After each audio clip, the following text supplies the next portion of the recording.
He was Cao Cao, a Bei Zhuo man holding the rank of cavalry commander. His father was Cao Song, but he was not really a Cao. Cao Song had been born to the Xiahou family, but he had been brought up by the eunuch Cao Ding, and had taken this family name. As a young man, Cao Cao had been fond of hunting, and delighted in songs and dancing. He was resourceful and full of guile.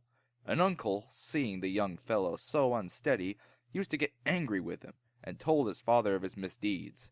His father remonstrated with him, but Cao Cao made equal to the occasion.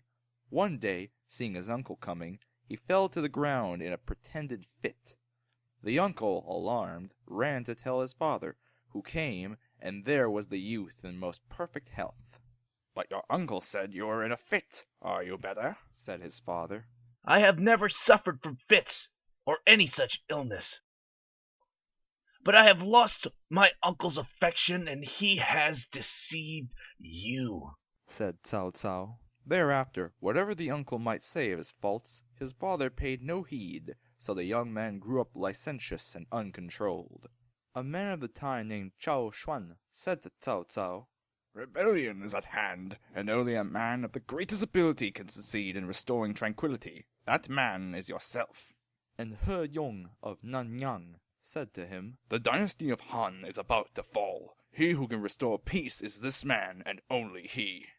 Cao Cao went to inquire his future of a wise man of Runan named Shu Shao. "What manner of man am I?" asked Cao Cao. The seer made no reply, and again Cao Cao pressed the question. Then Shu Shao replied, "In peace, you are an able subject. In chaos, you are a crafty hero." Cao Cao greatly rejoiced to hear this. Cao Cao graduated at 20 and earned a reputation of piety and integrity. He began his career as commanding officer in a county within the capital district. In the 4 gates of the city he guarded, he hung up clubs of various sorts, and he would punish any breach of the law, whatever the rank of the offender. Now an uncle of eunuch Tian Shuo was found one night in the streets with a sword, and was arrested. In due course he was beaten. Thereafter no one dared to offend again, and Cao Cao's name was heard. Soon he became magistrate of Dun Chu.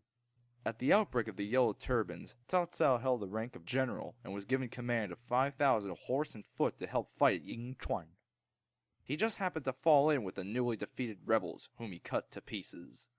Thousands were slain, and endless banners and drums and horses were captured, together with huge sums of money. However, Zhang Bao and Zhang Liang got away, and after an interview with Huang Fusong, Cao Cao went in pursuit of them. Meanwhile, Liu Bei and his brothers were hastening towards Yingchuan when they heard the din of battle and saw flames rising high toward the sky. But they arrived too late for the fighting. They saw Huang Fusong and Zhu Zun, to whom they told the intentions of Lu Zhi.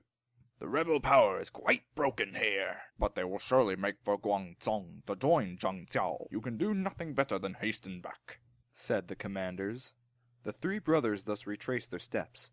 Halfway along the road, they met a party of soldiers escorting a prisoner in a cage cart.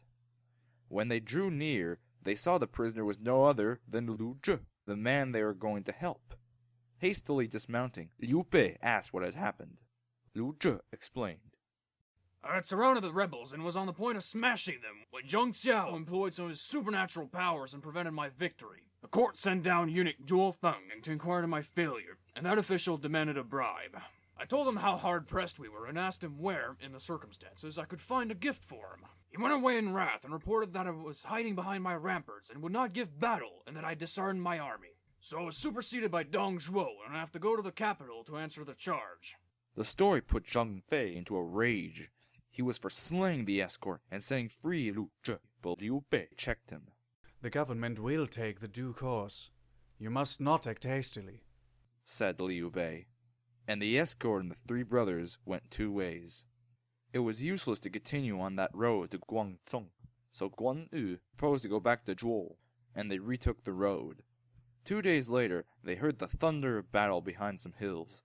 Hastening to the top, they beheld the government soldiers suffering great loss, and they saw the countryside was full of yellow turbans. On the rebels' banners were the words Zhang Jiao, Lord of Heaven. written large. We will attack Zhang Xiao, Said Liu Bei to his brothers, and they galloped out to join the battle.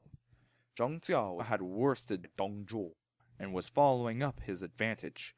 He was in hot pursuit when the three brothers dashed into the army, threw his ranks into confusion, and drove him back 15 miles. Then the brothers returned with the rescued general to his camp. What officers have you? Asked Dong Zhuo, when he had the leisure to speak to the brothers. None. Replied they. And Dong Zhuo treated them with disrespect. Liu Bei retired calmly. Zhang Fei was furious. We have just rescued this menial in a bloody fight, and now he's rude to us! Cried Zhang Fei. Nothing but his death can slake my anger! Zhang Fei stamped toward Dong Zhuo's tent, holding firmly a sharp sword.